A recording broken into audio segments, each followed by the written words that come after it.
In the meantime, though, do want to bring you up to date on the latest coming out of Ukraine and Russia this morning. The Russian military does continue its push to capture key Ukrainian cities. Kharkiv, whose central government building was hit by a rocket strike yesterday, came under heavy bombardment overnight, but it does remain under Ukrainian control. Kherson, a port city on the Black Sea, is surrounded by Russian forces, but the municipal government there is still in place and local forces continue to fight. And in Kyiv, the TV tower was hit yesterday, killing 5 people and injuring 5 others, and also causing damage to a nearby Holocaust memorial.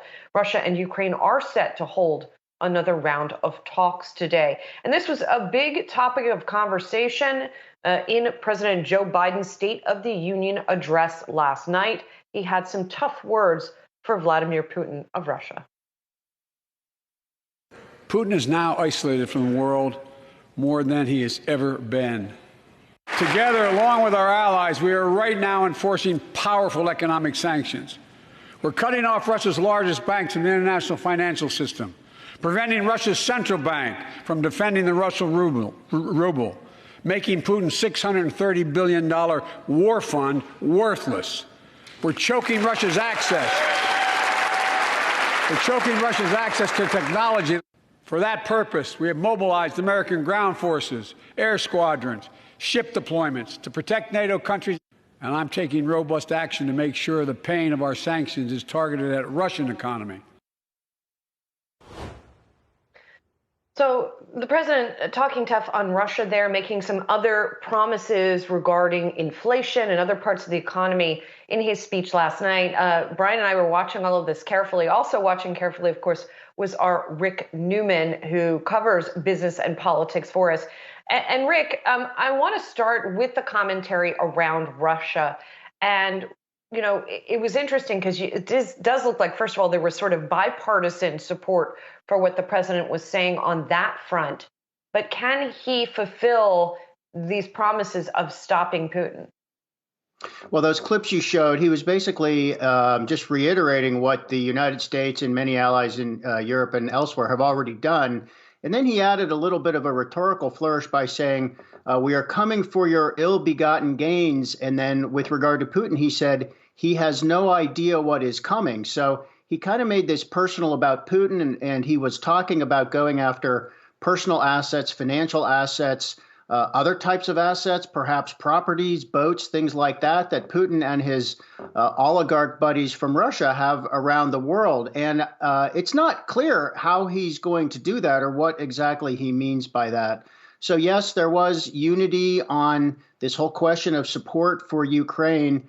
But, now we enter a long slog, or probably a long slog, and we are not winning this war yet. The West is not winning this war, causing some pain for Russia, but Russia is still encircling those Ukrainian cities.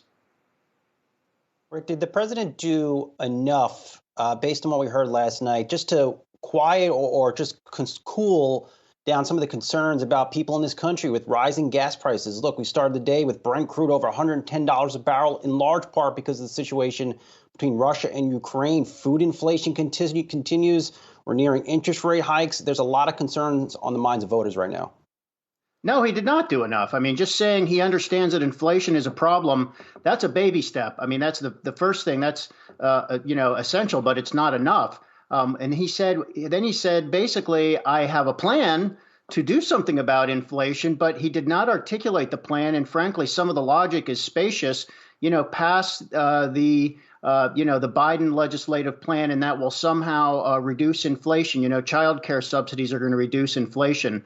I think that Biden put out a marker there that it's going to be tough for him to meet because it's just not clear what the Biden administration can do about inflation. I mean, especially since we're seeing gas prices going up, not down, because of the sanctions on Russia, and just about mainly about concerns that there could be future disruptions to energy supplies.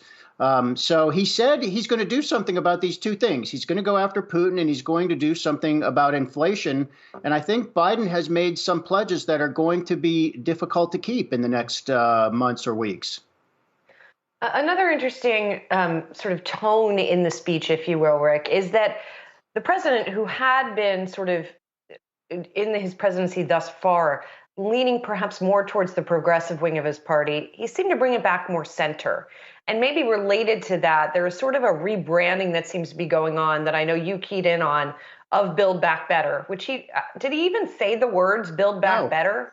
Yeah. No, he did not. No, and the White House actually hinted ahead of time in some discussions with reporters that maybe we've heard the last of Build Back Better. So he rebranded it to Build a Better America. I thought that was actually a pretty weak effort.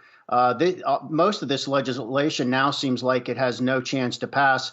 And I think you're right, Julie, about trying to move a little bit away from some of these progressive themes. But I thought Biden was, he was trying to have it both ways, which is what all presidents do in the State of the Union. So I think the main thing he said to get away from that progressive agenda is we do not need to defund the police. We need to fund the police and train with training and with other things. So clearly he's thinking about the midterm elections and some of the allegations that Republicans are going to use to try to gain seats. But then he also said we need to pass the $15 minimum wage. That died early last year, and it's not going anywhere. And then he ticked off the other social welfare things he wants to get done. Progressive ideas also seemingly dead for this year. So he was paying lip service to both sides, and we'll see if, he's able to please everybody, which is basically what he was trying to do there. Yeah, we'll see if it makes any difference in the midterms, which are still a good way away. Thanks so much, Rick. Appreciate your commentary and perspective on the president's speech last night.